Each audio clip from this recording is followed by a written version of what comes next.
স্ত্রীর আরেকটা অধিকার হচ্ছে স্ত্রীর গোপন বিষয় কারোর সাথে আলোচনা না করা। আবু দাউদ শরীফের 2174 নম্বর হাদিসের বর্ণনা। قال رسول الله صلى الله عليه وسلم هل منكم الرجل إذا أتى أهله فأغلق عليه بابه وألقى عليه ستره واستتر بستر الله قالوا نعم। আল্লাহ রসুল সাল্লাল্লাহু আলাইহি ওয়াসাল্লাম বলেছেন, তোমাদের মধ্যে কি এমন কোনো পুরুষ আছে যে তার স্ত্রী সঙ্গমের সময় দরজা বন্ধ করে নিজেকে আড়াল করে নেয় এবং আল্লাহর নির্দেশ মতো তা গোপন রাখে? সাহাবা ইকরাম বললেন, হ্যাঁ। قال ثم يجلس بعد ذلك فيقول فعلت كذا فعلت كذا।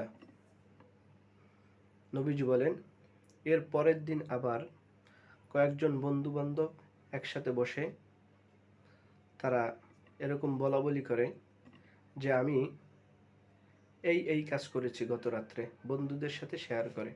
এরকম কি কেউ তোমাদের মধ্যে আছো? নবীজি জিজ্ঞেস করলেন। তখন পুরুষরা সবাই চুপ করে থাকলো। ফাসাকাতু। আল্লাহ রসুল সাল্লাল্লাহু আলাইহি ওয়াসাল্লাম তখন মহিলাদের ঘুরে তিনি তাদেরকেও প্রশ্ন করলেন। ক্বালা ফাআকবালা আলা নিসাই ফাকালা হাল মিনকুন্না মান তুহাদ্দিসু ফাসাকাতনা। নবীজি মহিলাদের দিক ঘুরিয়ে, চেহারা ঘুরিয়ে তাদেরকে বললেন, তোমাদের মধ্যে কি কেউ এমন আছো যে এরকম বলাবলি করো? তখন তারাও চুপ থাকলো। এরপর একজন মহিলা তিনি দাঁড়িয়ে বললেন, فقالت يا رسول الله إنهم لا يتحدثون وإنهم لا يتحدثن। হে আল্লাহ রসুল, কিছু পুরুষও এমন আছে যারা এরকম বলাবলি করে, কিছু মহিলাও আছে এরকম যারা বলাবলি করে। তখন নবীজি বললেন, فقال هل تدرون ما مثل ذلك। তোমরা কি জানো এর দৃষ্টান্ত কি? নবীজি বলেন, قال إنما ذلك مثل شيطانة لقيت شيطانا في السكة فقضى منها حاجته। নবীজি বলেন, তার দৃষ্টান্ত হচ্ছে ওই শয়তানের ন্যায় যে পথে অন্য শয়তানের সাথে গমন করে, অন্য শয়তানের কাছে গমন করে, সে তার নিজের প্রয়োজন মিটায়। والناس ينظرون إليه। আর মানুষেরা তা তাকিয়ে তাকিয়ে দেখে, সচক্ষে মানুষেরা তা দেখে। নবীজি এখানে বললেন, যে ব্যক্তি স্ত্রী এবং স্বামীর গোপন বিষয় প্রকাশ করে তার দৃষ্টান্ত দিচ্ছে এমন শয়তান এবং এমন শয়তান নারীর সাথে যারা প্রকাশ্যে জেনায় লিপ্ত হয় আর মানুষেরা তাকিয়ে দেখে।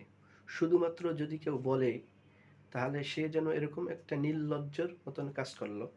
এজন্য স্বামী স্ত্রীর পরস্পর যে গোপন বিষয়, এটা অবশ্যই কারো কাছে প্রকাশ করা যাবে না, এটা গোপন রাখতে হবে, এটা গোপন রাখার বিষয়।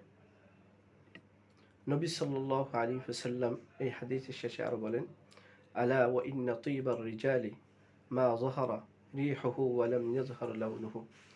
নবীজি বলেন, জেনে রাখো, পুরুষের সুগন্ধি হবে যার ঘেরান আছে কিন্তু রং নাই। আলা ইন্না তিবান নিসাই মা যাহারা লাউনুহু ওয়া লাম ইয়াজহার রিহুহু। এবং নবী সাল্লাল্লাহু আলাইহি ওয়াসাল্লাম আরো বলেন, জেনে রাখো, নারীর সুগন্ধি হচ্ছে যার রং আছে কিন্তু ঘেরান নেই। এজন্য নারীরা এমন সেন্ট বা এমন কিছু ব্যবহার করবে যার ঘেরান আছে কিন্তু, যার রং আছে কিন্তু ঘেরান নেই। আর পুরুষরা যে সুগন্ধি ব্যবহার করবে তার ঘেরান থাকবে। কিন্তু আজকাল সমাজে দেখা যায় এর বিপরীত। নারীরা এমন সুগন্ধি ব্যবহার করে যে সে হেঁটে গেলে তার 100 গজ 200 গজ থেকে ওই তার সেন্টের ঘ্রাণ পাওয়া যায়। এজন্য পুরুষ এবং নারী যাকে যেটা ব্যবহার করার কথা বলা হয়েছে সে সেইটা ব্যবহার করবে। আল্লাহ তাআলা আমাদের তৌফিক দান করুন।